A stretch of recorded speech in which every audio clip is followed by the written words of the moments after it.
वालेकुम। उम्मीद करती हूँ आप सब लोग खैरियत से होंगे। आज हम नया चैप्टर शुरू करने जा रहे हैं, उसका नाम है एंजाइम्स। तो चलिए शुरू करते हैं, बिस्मिल्लाहिर्रहमानिर्रहीम। तो हाँ बच्चों, एंजाइम्स क्या होता है? जैसे बहुत मरतबा हम लोगों ने डिस्कस किया है एंजाइम्स के बारे में कि एंजाइम्स ऐसे कंपाउंड्स, मॉलिक्यूल या ऐसी चीज़ें हैं हमारी बॉडी के अंदर जो कि प्रोटीन की बनी हुई होती है और करती क्या है बच्चों, वो हमारे जो केमिकल रिएक्शंस हैं ना, उनको स्पीड अप कर देती है। अगर हमारी बॉडी में एंजाइम्स ना हो तो एक नवाला खाने जो हम खाने का नवाला एक खाते हैं उसको डाइजेस्ट करने के लिए हमें पता नहीं कितने टाइम लग जाए, और फिर हमें एक सांस का प्रोसेस पूरा करने के लिए इतना टाइम लग जाए, एक कदम उठाने के लिए पता नहीं कितना टाइम लग जाए। तो क्या है बच्चों, एंजाइम्स जो होते हैं ये हमारी बॉडी के सारे केमिकल जो रिएक्शन है, जितनी भी तोड़ फोड़ हो रही है, वो सारे कुछ को ये तेज़ करते हैं। तो यहाँ से स्टार्ट में थोड़ी सी एंजाइम की डेफिनेशन है, आगे आपके चैप्टर में प्रॉपर डेफिनेशन भी आएगी। तो यहाँ पे क्या है, enzymes enzymes are remarkable proteins. किससे बने होते हैं ये? प्रोटीन से बने होते हैं। मोस्टली क्वेश्चन आपको इस तरह से एमसीक्यू भी आ सकता है कि एंजाइम किससे बने होते हैं, तो ये प्रोटीन से बने होते हैं। विच speed up the biochemical reaction. करते क्या है, ये बायोकेमिकल रिएक्शंस को स्पीड अप कर देते हैं, तेज कर देते हैं। That would otherwise occur at very low speed. जो कि अगर एंजाइम्स ना हो तो एंजाइम्स के बगैर वो बहुत ही स्लो स्पीड में हो। देन उसके बाद आप बच्चे नीचे आ जाएं मेटाबॉलिज्म पे। जैसे हम लोगों ने लास्ट चैप्टर में भी मेटाबॉलिज्म पढ़ा था, तो मेटाबॉलिज्म क्या है? Metabolism is the sum of all chemical reaction, यानी जितने भी हमारी बॉडी में केमिकल रिएक्शन हो रहे हैं उनके सम को हम लोग मेटाबॉलिज्म बोलते हैं। That occur within an organism to sustain life. ये किस लिए हो रहे हैं? लाइफ को बरकरार रखने के लिए। सस्टेन का मतलब होता है बरकरार रखना। There are two subsets of metabolism, यानी मेटाबॉलिज्म को फर्दर दो सेट्स में तकसीम किया गया है। एक है हमारे पास कैटाबॉलिज्म और दूसरा है एनाबॉलिज्म। तो यानी कि कभी केमिकल रिएक्शंस ऐसे होते हैं ना जिसमें चीज़ें बन रही होती हैं, और कभी केमिकल रिएक्शन ऐसे होते हैं जिसमें चीज़ें टूट रही होती हैं। तो वो वाले केमिकल रिएक्शन जिसमें चीज़ें टूट रही होती हैं उनको कैटाबॉलिज्म कहते हैं।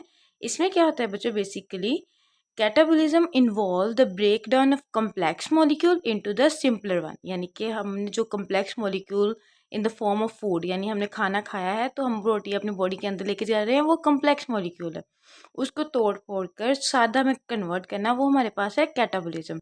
अगर हमने प्रोटीन ली है तो प्रोटीन को अमाइनो एसिड में कन्वर्ट करना, वो है कैटाबॉलिज्म। और इस दौरान बच्चों जब कैटाबॉलिज्म का प्रोसेस होता है तो इस दौरान एनर्जी खारिज होती है। क्या खारिज होती है हमारे पास? एनर्जी। और इसमें एग्जाम्पल क्या है बच्चों, तो हम सेलुलर रेस्पिरेशन का अमल करते हैं हमारी बॉडी में, सांस लेने का जो प्रोसेस होता है।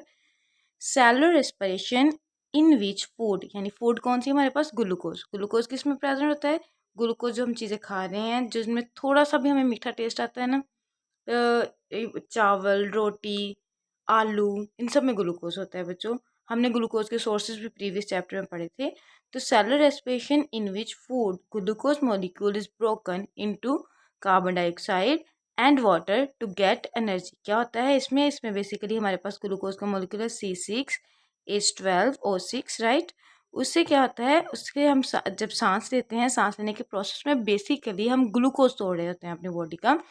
तो इसके साथ हो गया चीज़ इस्तेमाल करनी पड़ती है ऑक्सीजन, जो हम माहौल से लेके जाते हैं, और उसके नतीजे में हमारे पास कार्बन डाइऑक्साइड बनता है और वाटर बनता है। कार्बन डाइऑक्साइड जो होता है हम बॉडी से सांस जब बाहर निकालते हैं उस दौरान खारिज कर देते हैं। वाटर जो होता है वो हमारे पास स्वेट की फॉर्म में भी खारिज होता है, और भी कई प्रोसेस में इस्तेमाल हो जाता है। देन आगे चलते हैं हम एनाबॉलिज्म की तरफ। तो एनाबॉलिज्म क्या है बेसिकली? तो एनाबॉलिज्म मेरे बच्चों, आगे दूसरी एग्जांपल है, सॉरी बच्चों, आपके लिपोलाइसिस। लिपोलाइसिस मतलब लिपिड्स को तोड़ना। जब आपके पास हो हाइड्रोलाइसिस मतलब वाटर को तोड़ना, लिपोलाइसिस मतलब लिपिड्स को तोड़ना। इन विच लिपिड्स, यानी जो हमारे पास फैट है, is broken into the fatty acids and glycerol. क्या होता है, क्योंकि हमें पता है फैट किन किन दो चीज़ों से मिलकर बनी होती है, फैटी एसिड से और ग्लिसरॉल से। और जब ये तोड़ेंगे तो हमें पास वापस, जब हम फैट को तोड़ेंगे तो वापस हमारे पास वही चीज़ बनेगी ना। जैसे हम घर जो है वो ईंटों से बनाते हैं, और घर को तोड़ेंगे तो वापस हमारे पास ईंटें ही आएंगी। इसी तरह लिपिड्स जो होता है हमारे पास फैटी एसिड्स और ग्लिसरॉल से मिलकर बनता है। जब हम फैट को तोड़ते हैं तो वापस हमारे पास फैटी एसिड्स और ग्लिसरॉल जो है बन जाते हैं, which can be use for getting energy. यानी कि किस लिए हम तोड़ फोड़ करते हैं? एनर्जी हासिल करने के लिए। तो देन बच्चों हमारे पास नेक्स्ट, अब देखिए ज़रा कैटाबॉलिज्म की, ये देखो ये हमारे पास बड़ा मॉलिक्यूल है ना, इससे हम लोगों ने क्या किया, लार्ज मॉलिक्यूल था, एनर्जी रिलीज हुई है और इससे छोटे मॉलिक्यूल्स बन गए और इस प्रोसेस को हमने बोला है catabolism.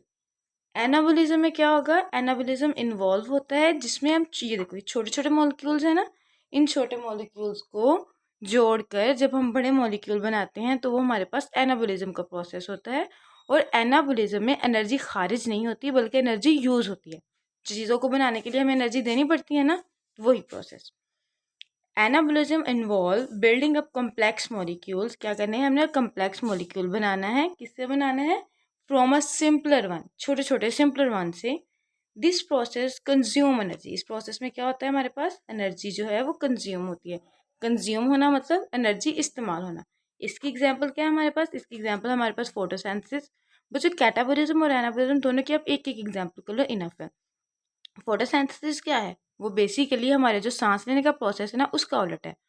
Photosynthesis in which carbon dioxide and water, यानी फोटोसिंथेसिस में हमने कार्बन डाइऑक्साइड और वाटर को यूज करना है। और रेस्पिरेशन में हमने क्या किया था, कार्बन डाइऑक्साइड और वाटर बनाए थे। आर जॉइंट क्या, photosynthesis in which carbon dioxide and water are joined to make glucose using किसकी मदद से, सनलाइट।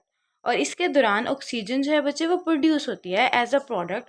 बाई प्रोडक्ट क्या होती है, ऐसी प्रोडक्ट जो हमें, हम बेसिकली जब प्लांट से हमारे फोटोसिंथेसिस कर रहे हैं तो उस दौरान उनको ऑक्सीजन नहीं चाहिए, वो एक इजाफी प्रोडक्ट के तौर पे बन रही है, उनको बेसिकली ग्लूकोज चाहिए। तो वो चीज़ जो इजाफी तौर पे बनती है उसको हम बोलते हैं बाई प्रोडक्ट। उसके बाद प्रोटीन सिंथेसिस की एग्जांपल है आपके पास, in which protein are found by joining amino acids, यानी छोटे छोटे अमाइनो एसिड्स मिलते हैं, उनकी मदद से हमारे पास प्रोटीन बन जाती है। आई होप यहाँ तक आप लोगों को क्लियर होगा। देन हमारे पास क्या है इसमें बच्चों, इसमें हमारे पास एक ये है ह्यूमिंग बर्ड के हवाले से कि ह्यूमिंग बर्ड जो है इसका सबसे हाईएस्ट मेटाबॉलिज्म रेट होता है, ठीक है, एनिमल्स में। तो इसको कॉन्स्टेंटली हर वक्त कुछ ना कुछ खाने की ज़रूरत रहती है एनर्जी लेने के लिए।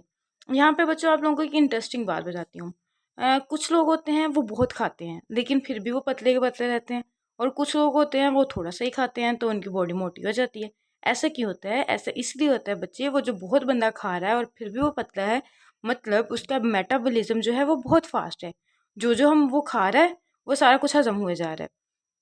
और एक ऐसा इंसान जो थोड़ा भी खा रहा है और वो फिर भी फैटी हो गया है, तो इसका मतलब है उसका मेटाबॉलिज्म जो है वो स्लो है। वो जो भी खाएगा उसकी बॉडी में एकोमोलेट कर जाएगा और इस वजह से वो फैटी हो जाएगा। होप आप लोगों को ये जो थोड़ा सा इंट्रोडक्शन था वो क्लियर हो गया होगा।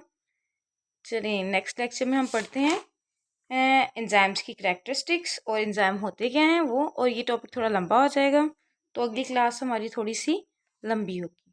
तो be ready for it. Good luck, thank you.